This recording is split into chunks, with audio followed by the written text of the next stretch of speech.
आपका संबंध किससे है? आप अपने से पूछें।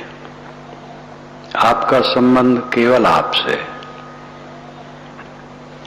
दूसरे से जो संबंध है वो औपाधिक है, उपाधि भेद से है। औपाधिक जो उपाधि संबंधी हो। उपाधि का एक अर्थ होता है झंझट। वहां गया, बड़ी उपाधि हुई, वहां झंझट हो गई। उपाधि का मुख्य अर्थ है छद्मवेश, नकलीपन। संबंध से उपाधि उत्पन्न होती है। जितना संबंध है सब औपाधिक है, जुड़ा हुआ है, नकली है, अस्थिर है, स्थिर नहीं, चंचल है।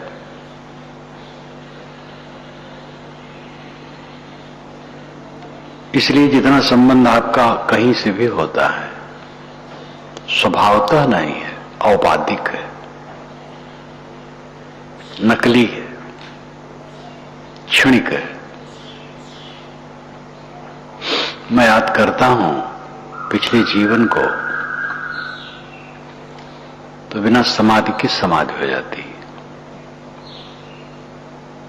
जब से होश में आया कितने लोग मिले।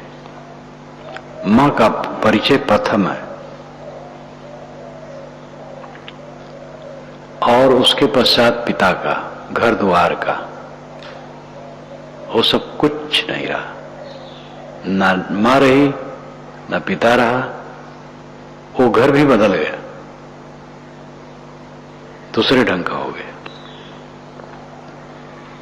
उस समय के सगे संबंधियों में 90-95% नहीं रहे। मित्रों में, साधु मार्ग में आया, जहां जहां गया, जहां जहां बसा, भ्रमण में, वो सब स्वप्न है। हमारे गुरु जी नहीं रहे, हमारे गुरु भाइयों का बड़ा दल नहीं रहा, 1-2 बचे। अपने माने गए शरीर की अवस्था नहीं रही, सब भागा जा रहा। यहां पर 25-30 वर्षों से आना हुआ।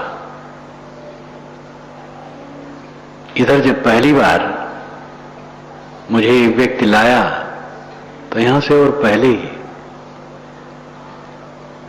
मैंने कहा तो बहुत इंटीरियर है, लौट गया। 1000 रुपया बिस्साऊ कह रहे थे और हमारे साथी गुरुप्रसाद मदन एडवोकेट, ये ज्यादा है, 8 सुन दो। हम लोग कहीं इंटीरियर है, बहुत दूर है, ठीक नहीं। वो सब स्वप्न हो गया। जब यहां जमीन खरीदी गई, एक ब्रह्मचारी ने कहा गुस्सा में, क्या वहां लेकर के सब जाकर के दूर, बहुत खराब हुआ। मैंने कहा धीरे धीरे पता लगेगा, ठीक हुआ। तो हंसने लगा। सब भागा जा रहा है। मेरा संबंध किससे है? मेरा संबंध मेरे से। इसलिए व्यवहार है, व्यवहार विवेक पूर्वक करो। अब अपने में लौटो, बारंबार अपने में लौटो, अपने मन को खींच करके अपने में लीन करो। प्रतिक्रिया में न रहो, किसी की प्रतिक्रिया में न रहो। अनुकूल और प्रतिकूल दोनों में प्रतिक्रिया होती है। निर्मल मन में अनुकूल के प्रति मोह नहीं होता है, प्रतिकूल के प्रति वैर नहीं होता है, सब निर्विकार भाव से सह लिया जाता है। प्रतिकूल में इतना ही होता है कि जिसको सुधारा न जा सके उससे एकदम दूर हो जाया जाता है। इसकी बड़ी जरूरत है, और जो सुधर सके वो अच्छा है। कुसंग से अपने आप को बहुत दूर रखना चाहिए। कुसंग बुद्धि भ्रष्ट कर देती है। इसलिए कुसंग से दूर शुद्ध संग वही है जहां से असंगता का बोध हो,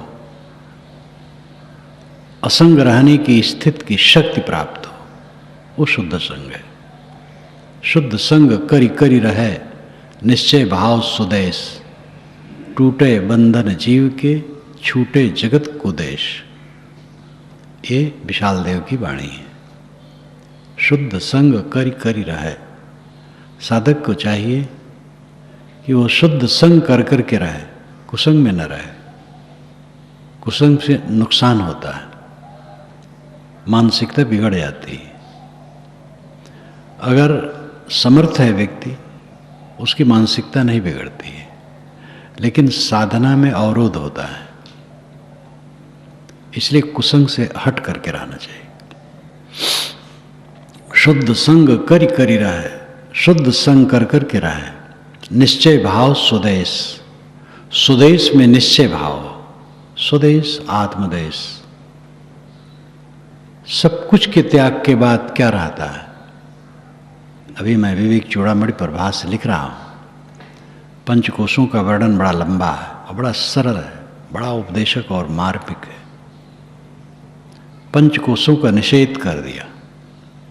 अन्नमय कोश में नहीं हूँ, प्राणमय कोश में नहीं हूँ, मनोमय कोश में नहीं हूँ, विज्ञानमय कोश में नहीं हूँ, यानी बुद्धि में नहीं हूँ, आनंदमय कोश में नहीं हूँ, अनुकूल प्रिय वस्तु के मिलने पर आनंद आता है, ये मैं नहीं हूँ।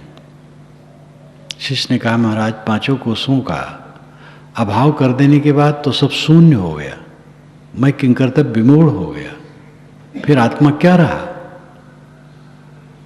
तो उन्होंने कहा, गुरु ने कहा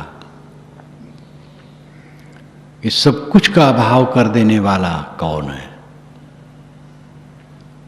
अन्नमय कोश में नहीं हूं, प्राणमय कोश में नहीं हूं, मनोमय कोश में नहीं हूं, विज्ञानमय कोश आनंदमय कोश में नहीं हूं। इस प्रकार निषेधक कौन है? सबका निषेध करने वाला शेष बचा, वही सत आत्मा है, वही परात्मा है, वही परब्रह्म है, वह तू है। तेरा संबंध तेरे से है। ये तो और बढ़ा के मैं कह रहा हूं। उन्होंने जो जो कहा वो अपने प्रसंग से कहते रहे।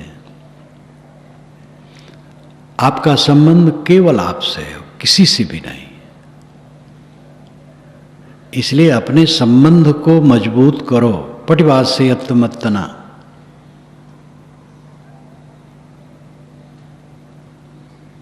अत्तना चोदयत्तानम पटिवास्यत्वमत्तना सोत्तगुत्तो सतिमा सुखम भिक्खु विहाहिस। एक गाथा है तथागत की। अत्तना चोदयत्तानम, अपने द्वारा अपने को प्रेरित करे, उत्साहित करे।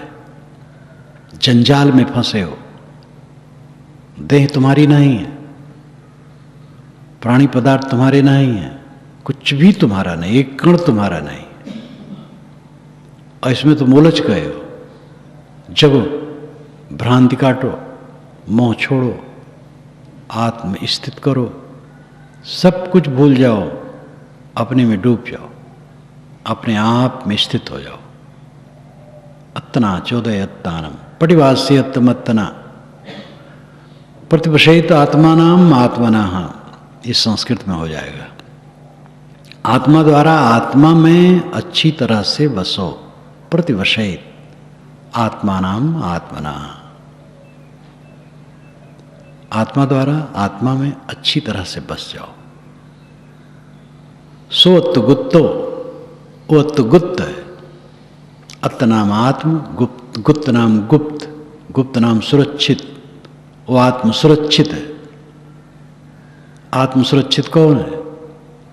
जिसको आत्मा के अलावा सब कुछ से वितृष्णा है, और केवल आत्मा में अनुराग है। सारे अनात्म पदार्थों में वितृष्णा हुए बिना, सारे अनात्म दृश्य जगत से विरक्ति हुए बिना आत्मा में अनुरक्ति नहीं हो सकती है। बाहर की फांसी, बाहर का बंधन, बाहर का राग भीतर प्रविष्ट होने में भयंकर बैरियर है। अत्गुप्त आत्म सुरक्षित वह है जिसके चित्त में सबसे वितृष्णा हो गई। सो अत्गुप्तो सतिमा, सतिमा अस्मृतमान, वो जागरूक है, सावधान है।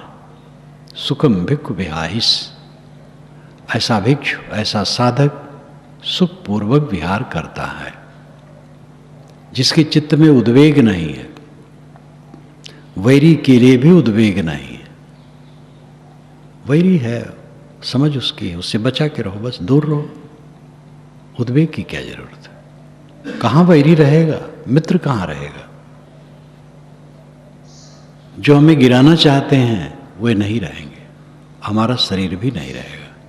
जो हमें पूजना चाहते हैं वे नहीं रहेंगे, हमारा शरीर भी नहीं रहेगा, कुछ भी नहीं रहेगा। तो किससे बैर करें, किससे मोह करें। सतिमा अस्मृतमान, वो स्मृतमान है जो अपने आप में जागता है।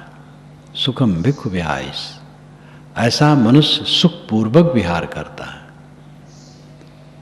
जिसके मन में कोई गांठ नहीं है, कोई उद्वेग नहीं है, कोई प्रतिक्रिया नहीं है, कोई अशांति नहीं है। वो सुख से जीता है, सुख से सोता है, सुख से जागता है, सुख से जीता है और सुख से मरता है। ऐसे व्यक्ति का जीवन ही सफल है। बहुत सरल रास्ता, बहुत सस्ता है, अत्यंत सस्ता और अत्यंत सरल। विनम्र हो जाओ, गुरु संतों के चरणों में विनम्र हो जाओ, सीखो, समझो। बनत बनत बन जाए पर रहे संत के द्वारे, मुर्दा हुए टरे नहीं टारे, लाख कहे समझाए। स्वान वृत्ति पावे सो खावे, रहे दृष्टि लौलाए। स्वान वृत्ति, स्वान को जो दे दो।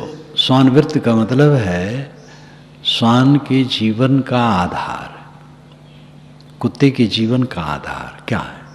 कोई टुकड़ा दे दी, खा लिया, नहीं चुपचाप आंख मुदे बैठा है, लेटा है। स्वान वृत्ति पावे सो खावे, रहे दृष्टि लौलाए। पलटू उदास बात है सांची, इतने पर ठहरा है। पढ़ा रहे संत के द्वारे। जो संत साधन संपन्न है, उच्च है, सौभाग्य से ऐसे मिलते हैं। सामान्य संत भी जो रागत द्वेषहीन सरल चित्त के हैं, उनकी संगत से अपने को लाभ होता है।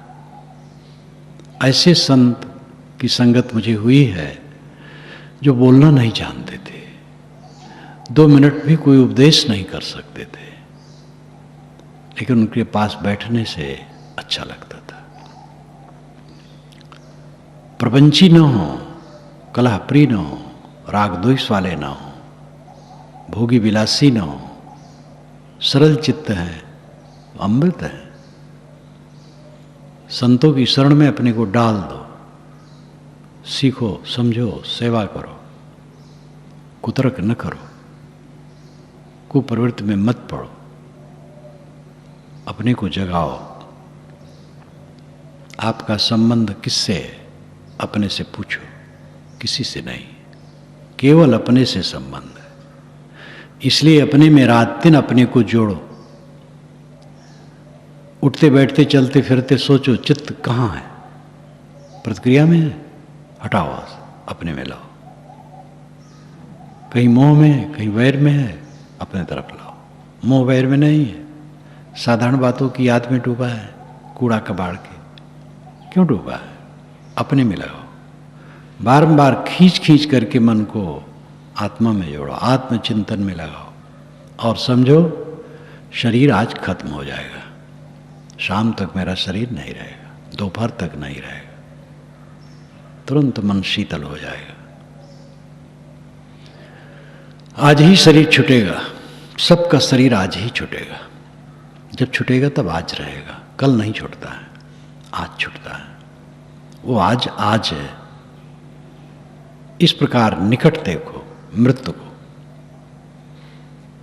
और सबसे निकट मेरा अपना अस्तित्व है। अपने अस्तित्व में रहो। इस प्रकार जागो, अपने को पाओ। बहुत सुंदर समय मिला, बहुत थोड़ा है। बाहर की प्रकृति मिली हुई है सहयोग में, संत गुरु मिले हुए हैं सहयोग में, ग्रंथ ज्ञान सब सहयोग में मिला हुआ है। स्वास्थ्य भी अभी ठीक है। कब करोगे क्या पता है। जवान जवान भूल लुंठित हो जाते हैं। ऐसी ऐसी बीमारी आ जाती, वो करते धरते नहीं बनता। कितना समय है, बहुत थोड़ा समय है। एकदम जग जाओ, अपने को अपने में जोड़ो। आपका आत्मस्तित्व परमात्मा अस्तित्व है। आप परमात्मा हैं।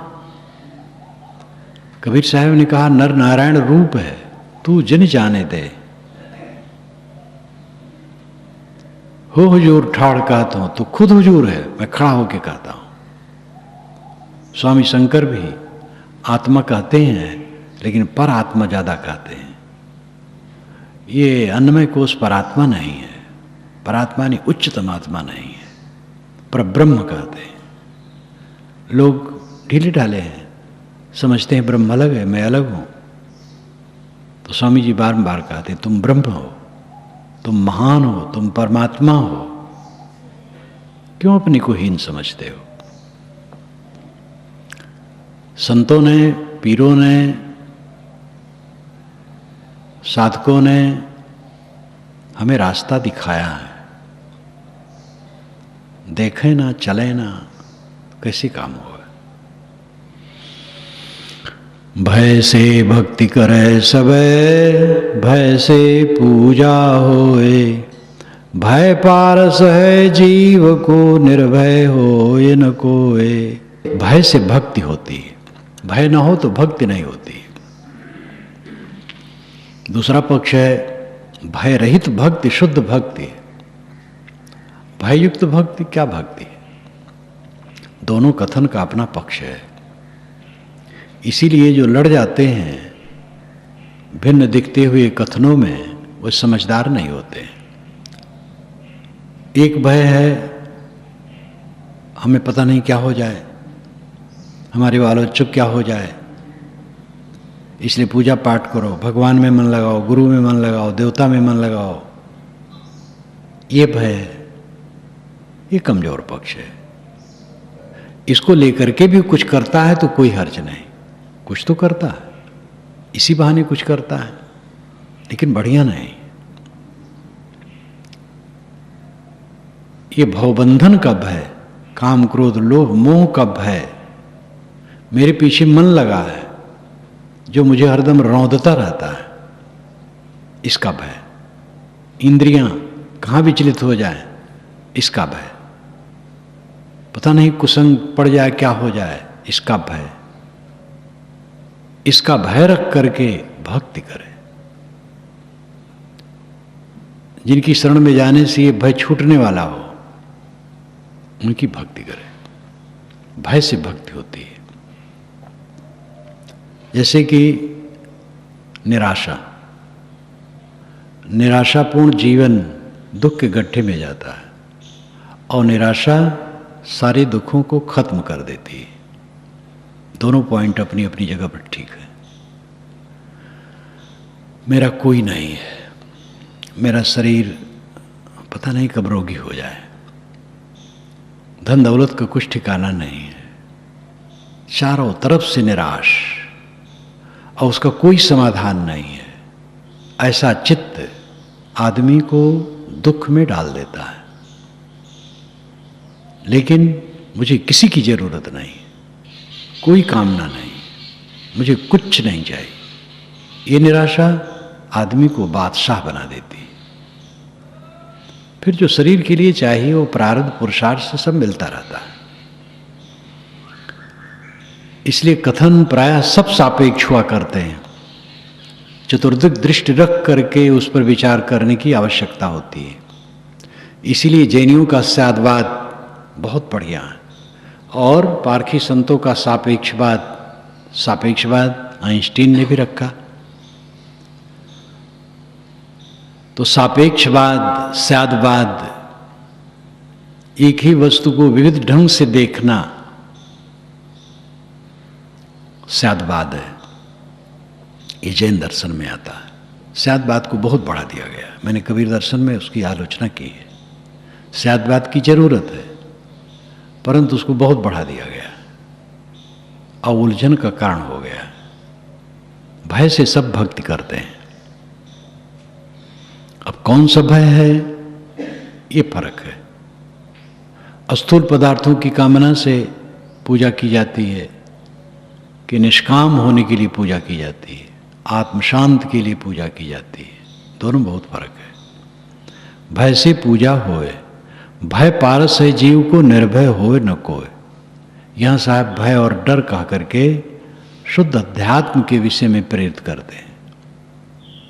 तुम एकदम दुख के गड्ढे में पड़े हो, दुख के खाट में पड़े हो, किस चीज का अहंकार करते हो, कैसा गर्व है। अपने को उठाओ। भय पारस है जीव को, जीव के लिए भय पारस है। पारस तो कहीं नहीं होता है जिसमें लोहा छू करके सोना होता है, झूठ है। लेकिन बातों को समझाने के लिए अच्छा तरीका है। ये भय पारस है, पारस मणि है। भय नहीं रखोगे तो बिगड़ जाओगे। भय रखो, अपने मन पर सावधान रहो, इंद्रियों से सावधान रहो, गलत कामों से सावधान रहो, डरो, दुनिया में डर के चलो, आपसे कहीं कोई गलती न हो जाए। फिर विवेक से चलो, निर्भय रहो। जिसने मन से कला कल्पना छोड़ दी वो निर्भय है। डर करनी डर परम गुरु, डर पारस डर सारे, डरत रहे सो बरे गाफिल खाई मारे। डर करनी, डर से करनी अच्छी होती है, डर से काम बिगड़ जाता है, दोनों होता है। लेकिन जो प्रसंग है वो प्रसंग यह है कि डर से करनी होती है। तुम डरते रहो, पैर कहीं फिसल न जाए, मन में कुचिंतन न आ जाए। मन में कुचिंतन, फलाने के लिए कुचिंतन आया, किसी की बुराई सोच रहे हो तो उसका तो नुकसान होगा नहीं, आपका मन खराब हो जाएगा। उसका नुकसान उसके अंदर की बुराई से होगा, आपके सोचने से नहीं होगा। कितना बड़ा नुकसान अपना हुआ। दूसरे व्यक्ति में कितनी बुराई है उसको सोच सोच करके हम मन खराब कर डाले, और उसमें बुराई है तो उसका नुकसान होगा, भलाई है तो उसका हित होगा। उसमें जो निवारण कर सको, सुधार सको, सहयोग कर सको वो करो। लेकिन अपने मन में सोचो कि बुराई किसी की, मन खराब होगा। वाणी अशुद्ध बोलोगे, मन खराब होगा, वाणी भी खराब हुई। इंद्रियों से खराब कर्म करोगे, इंद्रियां विकृत हुई और मन पर प्रभाव होगा। इसलिए डरते रहो, डर से करनी होती है। और डर परम गुरु, साहब कहते डर परम गुरु है। डर ही परम गुरु हो गया। अपनी भूलें गुरु बन जाती हैं अगर सावधान है तो। मूर्ख आदमी ठोकर खाता है, फिर खाता है, फिर खाता है, जीवन भर खाते रहता है। लेकिन जो मूर्ख नहीं है, थोड़े समय के लिए मूर्ख बना, वो जग जाता है। अब ऐसी गलती कभी ना होगी, ऐसे कुसंग में कभी न पड़ेंगे, ऐसी कुबुद्धि वालों की संगत कभी नहीं करेंगे। तो इस प्रकार जो डरता रहता है वो उबरता है। गाफिल खाई मार, असावधान आदमी मार खाता है। खलक मिला खाली हुआ, बहुत किया बकवाद, बांझ हिलावे पालना तामे कौन सवाद। साहब की साखियां सरल, उदाहरण सरल, सचोट, बांझ हिलावे पालना तामे कौन स्वाद। बंध्या बिचारी पलना हिला रही है, बच्चा तो उसमें है नहीं, तो क्या स्वाद है। जिसके बच्चा पैदा हो और बच्चे को पालना में रख करके झुलावे तो आनंद है। बच्चा है ही नहीं, बंध्या पलना हिलाती है। पालना छोटा खटोला बच्चों के लिए। खलक मिला खाली हुआ, खलक नाम संसार। संसार से मतलब है संसार में रहने वाले मनुष्य। खलक संसारी लोग मिले, खाली हुआ, क्योंकि बहुत किया बकवास किया। प्रीतम नगर में मैं रहूं तो एक सज्जन आव है, ये तो कहो सौभाग्य से बहुत दिन पर आए, तो बातचीत में करूं, कुछ ज्ञान की बात बताना चाहूं, बस वे व्यवहार में चले जाएं कि ऐसा खाया, खिचड़ी बनी, नींबू ऐसा गारा, और घी के बिना तो खिचड़ी अच्छी नहीं लगती है, और उसको घोट घोट के तब मैं कहूँ अच्छा कभी ज्ञान की पुस्तक पढ़ते हो? हाँ महाराज पढ़ता हूँ, लेकिन मुझे ये पसंद है, बस फिर उधर चले जाए। अब ऐसे लोगों के समय में हमारे पास तो कई लोग ऐसे आते हैं, अपनी बात कहते हैं, अपने बाल बच्चों की बात कहते हैं, खाने पीने की बात कहते हैं, और कुछ कहते हैं, और अपने सुनाते रहते हैं। जब उठते हैं तो कहते महाराज आपके सत्संग से बड़ा आनंद आया। अपनी भड़ास निकाल दी, उनको आनंद हो गया बस। तो खलक मिला खाली हुआ, बहुत किया बकवास, बांझ हिलावे पालना तामे कौन सवाद। इसलिए खलक से बचना चाहिए, बकवास से बचना चाहिए। जो प्रसिद्ध होता है उसको बकवास सुनना पड़ता है। मिलने लोग आते हैं, बेरुखी बात करना अच्छा नहीं लगता है, इसलिए संभालना पड़ता है, उनका सुन लेना पड़ता है, फिर अपना कुछ बता मिले तो बताना पड़ता है और छुट्टी लेना पड़ता है। लेकिन संसारी बुद्धि रखने वाले लोग, जिनकी बुद्धि बकवास तक है, अध्यात्म की नहीं है, उनके संबंध में अपना हित नहीं होता है। इसलिए कुसंग से बचो, अपने को संभालो, और जो मैंने शुरू में बात कही थी उस पर ध्यान देने की जरूरत है। आपका संबंध केवल आपसे है। सारा सेवा का काम करो, लेकिन अपने मन को खींच खींच करके अपनी तरफ जोड़ो हरदम। किसी के लिए चिंतन हो रहा है इधर उधर, उसको खींच लो, अपने आत्मा में लगाओ। बिस्तर पर बैठो और लेटो, देखो मन क्या करता है, कहाँ गया है, क्यों सोच रहा है, दूसरे के लिए क्यों सोच रहा है। दूसरे के हित की बात सोचो तो हित का काम कर दो, बस हो गया। बारंबार घोटने से मन में क्या होगा। अपना मन अपने में जोड़ो, हरदम आत्मा में लगाओ, हरदम आत्मचिंतन करो। जो आत्मचिंतक होता है, जिसका मन अपने आत्मा में लीन हो जाता है, आत्मसंतुष्ट आत्म तृप्त हो जाता है, महाबलवान हो जाता है, हर समय आनंद कंद रहता है, तृप्त रहता है। इसलिए जीवन का परम लक्ष्य है, उसको प्राप्त करने के लिए इस बात पर ध्यान देना चाहिए, आपका संबंध केवल आपसे है। इसलिए इस जीवन में अपने मन को अपने में ही निरंतर रमाओ।